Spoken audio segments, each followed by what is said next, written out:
on the previous episode. The cheapest training target price I'm saying right now for them is 55k and under. It's 11 coins for training, which is the cheapest by 1 and like 1.5.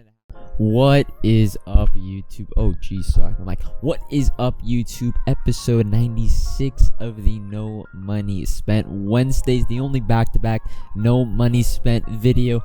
Today we got Flashbacks, our Team of the Week investments. Team of the Week investing back. Who knows?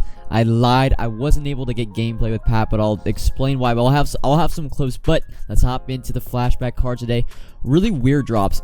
Kendricks, love him. UCLA Bruin. He just got a Team Builders 2 card, so this is his second upgrade in about 3 weeks. He probably should have gone on a Team of the Week +1 because he had an interception and like 2 sacks in the game versus the Chargers. Phillip Lindsay been praying that there's been more running back options for top end speed. 92 speed is the second highest running back speed. Phillip Lindsay, Texans, Broncos theme team, and then the GOAT, the MVP, the first ever MVP, Mitchell Trubisky flashback Bears card.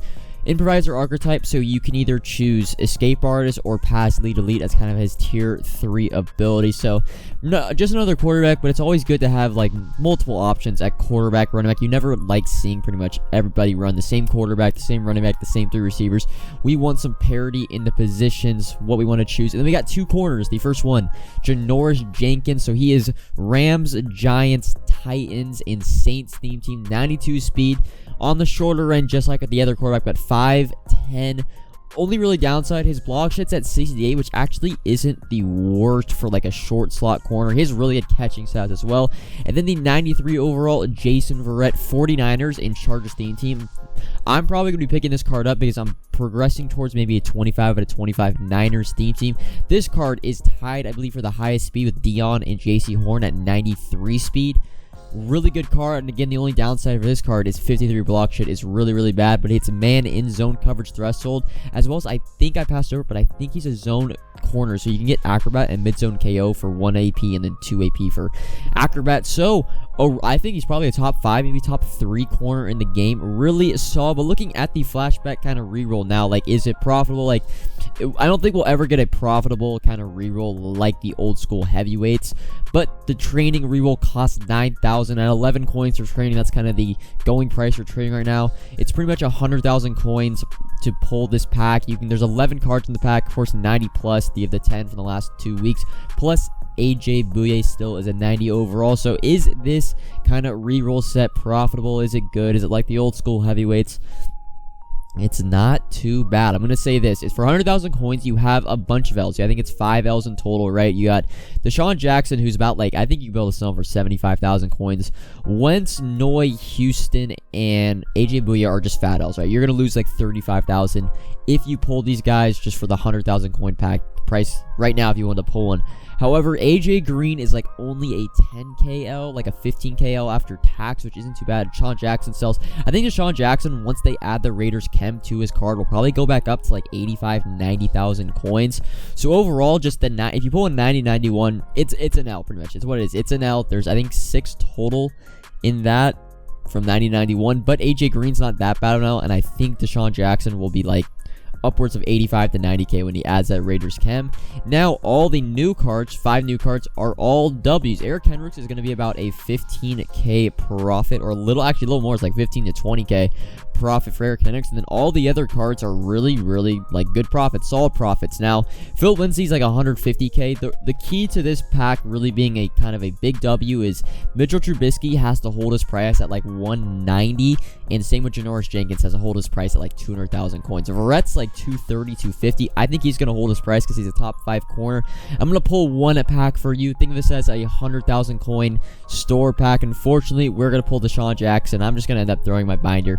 Wait for him to get Raiders chem, but would have lost like 25, 30k. But hey, if you want to try out, probably I would say roll a batch of like 5 or 10 and see if you can make some profit off of that. Jason Verrett, I mean, there's what? You got Verrett's a huge W. Janoris is a huge W. Mitchell Trubisky is a huge W. Even Phillip Lindsay is a huge W right now. So 4 really solid W's. It's not too bad for a reroll set. And yes, we did pick up Patrick Mahomes last night. I ended up doing the set. I did not just buy him out on the market. And then we sold to Josh Allen for 150,000 coins overnight. I'm really happy they made Patrick Mahomes have the gunslinger ability. In terms of what else is in my binder, we have still one Robby Anderson left and one Ben Roethlisberger. The Big Ben's gonna be a pain in the ass to sell, and be honest. But Robby Anderson, we sold one of our 2 cards that we got for 915,000 coins, and that is actually mined up at 897. So the first one netted about 120k profit. The second one is gonna net just over 100,000 coins. The Big Ben, I'm just trying to get 500,000. It'll probably take me all weekend really to sell Big Ben for 500k, but I just want to get my coins back. I bought them, like, if you can comparison, like, I bought this one for like 450, so it's just, I'm gonna make nothing. I'm just trying to get my coins back on those. In terms of gameplay, I know I promised a Pat Mahomes gameplay. It's just too hard right now, especially in the middle of the week. Pretty much I try to get like exciting gameplays for you guys, and pretty much if I start winning the games, right, I go up 7-14 nothing, people quit, and then the games that are intense games that I lose by like 10 to 7 points, like, it's like the close games that I've played lately just haven't been good, right? I haven't gotten a good close gameplay, and then otherwise it's either house rules, and you guys know if you play house rules, it's pretty much first person to score, the other person quits. So I don't want to post pretty much just a lazy gameplay. And then weekend league, of course, I can't play weekend league right now. It's normally where I get my gameplays because people tend to stay in the games longer for weekend league than they do head-to-head seasons and house rules. But that's really the update on gameplay. In terms of core elite investments, what do I have? Really, I've cutting down to about 3 to 4 cards per each, except for Derwin James and Denzel Ward. And that's just because they're so cheap. There's really no point in selling them off. Khalil Mack, I have 10. Been selling a couple of him off for like 31, 32, 33,000. I want to get down to have 5. I have 10 right now. I want to get down to 5 Khalil Macks going into the Harvest Part 2. And then Denzel Ward, you see, I think I have like 20 or like 17 or 20 Denzel Wards. The reason for this is he's just stupid cheap. Like 5.5k, you're going to see me buy this one right now. At that point, it's pretty much, I'm buying Denzel Ward for the cheapest 83 overall. So it's technically like, if he doesn't get a card, I'm just going to use his core elite to go do some team builder 2s over the weekend. That's why I have so many. Of course, if he goes up to like 8 or 9,000, I'll sell off a few, but there's kind of just no point. It's like he's pretty much just an 83 for team builders. If he doesn't get a card, if he gets a card, hopefully he goes up to 10k plus. But here we can see my auctions. You saw the Robby Anderson for 915, and then a couple of the core elites I have sold off. These 2 harvest players, by the way, if you ever see random players, it's either a training snipe or like a gridiron pack. I pulled those 2 out of 1 gridiron pack actually for the weekly rewards. BC started us off with CD Lambs, and we'll get into that right now. I pretty much labeled it as 55k or under was kind of my target price yesterday for you guys, but it was really easy to pick these guys up for 53k and under. That was kind of the price I eventually settled at because they were just getting listed every second for 50,000 coins. Ended up picking about 20, I think it was like 30 in total, but I had to use 3 for the Patrick Mahomes set. So I ended up picking like, it was like 25, 26 in total, all for pretty much under 53,000 actually. A couple of these 89s, by the way, you see, I did invest a little bit in trainings. I mean, these guys are under, it's under like 10 coins training. It was like 9.5 for that Johnny Unitas. So pretty much just bought those, and I ended up selling Johnny U. I think you might have saw on my auctions for like 42,000 coins, something like that today. But in terms of what team of the weeks are going for today, is the team of the week method back. They're going for 65,000 coins. You can sell these cards for 66.5k. It's what I have mine up for, which is a solid, I mean, I set 55k, so that'd be like a 4 to 5k profit, but I pretty much bought all mine, and you guys probably did. You guys probably bought yours for like 53k and under. We're making solid profit. Did not invest an insane amount because you got to understand that with Harvest Part 2, I want to get these cards off my binder, off my kind of checklist by tonight. So we're gonna be selling off our CD lamps. The sets are kind of like, you can't really do much because the Robert Hunt is kind of like price fixed at like 45 to 50,000 coins, and then Ellis Dumerville just doesn't go for shit. So pretty much you're just gonna be selling off your CD Lambs, your Hassan Reddicks. But in terms of Jamal Adams, am I buying Jamal Adams? And the simple answer, I think it's a clear and obvious answer, it's just no. He's just way too overpriced. 950,000 coins, and he's basically a Jabrill Peppers clone.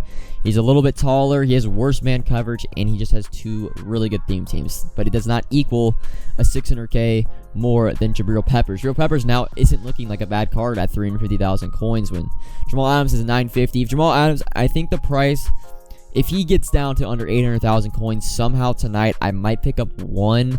But I just don't really like. He kind of is like the Herbert. If you remember the Herbert limited time card, just had so much hype. He was just so overpriced for just no reason. He was 1,000,000 coins and he didn't get any special abilities. Even Marcus Maye here, 1 less speed and he's 400,000 coins. I don't really see the point.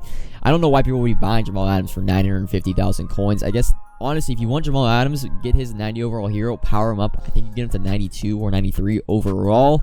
But that's an update on the Jamal Adams Limited. I am not buying him unless he maybe goes under 800,000 coins. But going to take the week off for the Team of the Week Limited. In terms of kind of some MUT news around what's going on in the MUT streets, was everyone saying, well, we get an Evan Ingram. I'm doing this, by the way, because there's no money spent video on Thursday, so I can kind of show you the limited time cards. Evan Ingram is the first one, and really good card. Fastest tight end in the game. We saw what the fast, anytime a limited card is out with the fastest speed at their respective position, we saw what happened to Robby Anderson. He went from 700 to 900k. Hopefully Evan Ingram is a little bit cheaper than Robby Anderson, considering he's a tight end and he's not on that good of theme teams, only the Giants. And the other card is kind of a blurred out image. A lot of people are saying it's either Matthew Judon or a Bengals player. I don't see the Bengals player at all. I simply see Matthew Judon. I see red. I kind of see the red elbow. And this is the actual picture I think they're using. And then I actually see kind of a blue jersey, like a faded out blue. The right side of it is a black. Like the right side of the card is black. The actual player looks like a navy blue, a dark navy blue. So I think it's Matthew Judon. In terms of investments, why I never really go over the limited time investments is the correlates really never spike up at all because the cards are just like so expensive. So it's like you're buying a 700k card. Why would the correlate that goes from 5,000 go up to like 50,000 coins pretty much? That's why Jabrill Peppers though went up, because Jabrill Peppers is a very cheap limited, so his card went up. And I've kind of passed over it, but we are getting Harvest Part 2 reveals tomorrow. Redux, his Bo Jackson to me is looking more and more like a yard type of release. And then this is here. I want to show you guys, there's a reason I can't play head-to-head season. If you actually look in the right, you see week 2, Big Bully EB. This is who I play in head-to-head season, right? This man is in the goddamn MCS tournament. I can't play head-to-head seasons during the week. One, I don't really play Madden that much, like gameplay-wise, so I'm not up to date with the meta, right? I'm not basically locked in all the time. I pretty much just now play Madden to, have some fun, record some gameplay. And unfortunately, when I play head-to-head seasons, I mean, my record, I've only played like 40 head-to-head games this year. My record, man, it's nothing special, but my skill-based matchmaking is just, it's insane. Like, I can't, every game basically, head-to-head seasons for me is significantly harder than weekend league. So I can't play. The only things I play during the week, by the way, there's a beautiful Patrick Mahomes dot just over the user. I do end up actually losing this game. But in terms of, like, if you ever wonder, like, yo, why don't I play head-to-head season? Head-to-head season is hell for me. It's just not that fun. Head-to-head season to me is supposed to be the casual Madden. Like, I play during the week, kind of get some gameplay, get some prep for weekend league, and it's just, it's way too hard. It's why you always, when I usually post gameplay, it's either like MUT squads is what I play in the week, and then weekend league games on the weekend. But that is going to be all for this episode 96 of the No Money Spent. Sorry for the no gameplay. Just a little bit too hard with the skill-based matchmaking for head-to-head season. But that is going to be all for this episode. Harvest Part 2, everyone cross our fingers that our cards, in our investments boom, our cards get cards. Maybe your theme team gets an upgrade. We're praying to the Madden gods that your team gets an upgrade. Everyone gets an upgrade. But that's going to be all for episode 96 of the No Money Spent. Subscribe if you're new. Comment if you have any questions. Discord link is in the description. Like if you enjoyed the video. And until tomorrow, market video on the Harvest Part 2 will be out probably around 6 p.m. 6 Center time. Peace.